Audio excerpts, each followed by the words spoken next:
প্রজাপতিগুলো ওখান থেকে আসে খাচ্ছে, আবার এই যে ফুলের থেকে ওরা সরাসরিও খাচ্ছে, কারণ এখানে যত ফুল আছে তার চেয়ে অনেক বেশি প্রজাপতি আছে, যার কারণে এক্সট্রা ফুড এদেরকে দেয়া লাগে, না হলে তো এরা বাঁচতে পারবে না। এই জায়গাগুলো দেখে মনে হচ্ছে কোনো একটা জঙ্গল তৈরি করে ফেলেছে। তো আসলে এইখানে আবার একটা আর্টিফিশিয়াল ঝর্ণা আছে। এই ঝর্ণার ভিতরে আবার মাছও আছে, আপনারা ক্যামেরায় মনে হয় দেখতে পারবেন না, কারণ মাছগুলো খুবই ছোট, গোল্ড ফিশ। ওই মাছগুলো ওর ভিতরে খেলা করে বেড়াচ্ছে।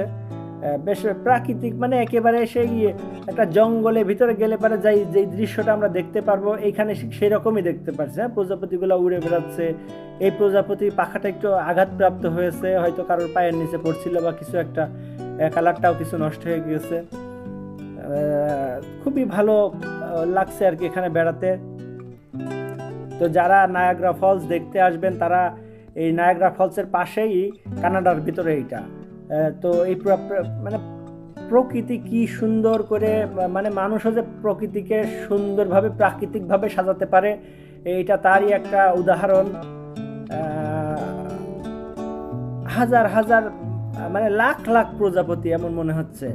আর এই যে এখানে যে পানিটা আসছে, এইটা মধু দেয়া আছে এর ভিতরে, এই মধুটা এরা খাচ্ছে। ওই যে বললাম, যেহেতু এখানে পর্যাপ্ত পরিমাণ ফুল বা ওদের খাবার নাই, তাই আর্টিফিশিয়াল ভাবে কিছু খাবার দেয়া লাগে। আর যে ঘরটা দেখছেন, এটাই হচ্ছে প্রজাপতির ঘর। এটা অনেক উঁচু এবং অনেক বড়, এবং এখানে এনভায়রনমেন্টটা এমনভাবে ক্রিয়েট করা, মানে ক্লাইমেটটা কন্ট্রোল করা হয়েছে, যে প্রজাপতি প্লাস এই গাছ প্লাস এর ভিতরে মানুষ আসছে, সব মিলায়ে যে পরিমাণ অক্সিজেন দরকার, যে পরিমাণ হাওয়া বাতাস তাপ দরকার, সবই আর্টিফিশিয়ালভাবে এখানে দেয়া আছে। যার কারণে এটা প্রাকৃতিক লাগছে, এবং এটা মনে হচ্ছে না যে আমরা কোনো একটা বিল্ডিংয়ের ভিতরে আছি। মানে উপরের দিকে না তাকালে আর মনে হচ্ছে না যে আমরা কোনো একটা বিল্ডিংয়ের ভিতরে আছি।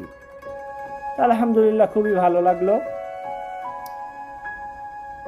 তো রাইয়া চেষ্টা করছে প্রজাপতি ধরার জন্য। ওর যদিও ভয় লাগছিল, এখন একটু ভয় কমে গিয়েছে।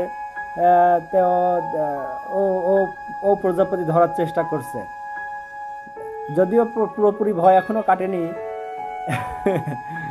তারপরেও চেষ্টা করছে।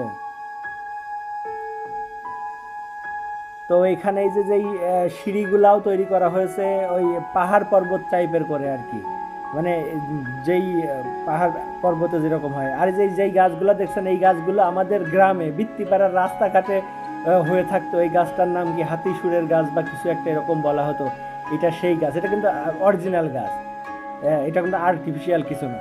তো এইসব গাছও এখানে ওরা সুন্দর মতো